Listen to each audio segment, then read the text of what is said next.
এরকম একটা মেয়ে যদি প্রতিষ্ঠা হতো।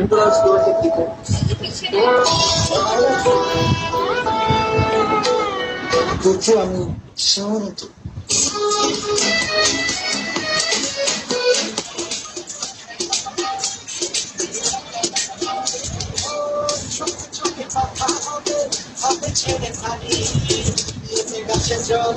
Welcome everyone.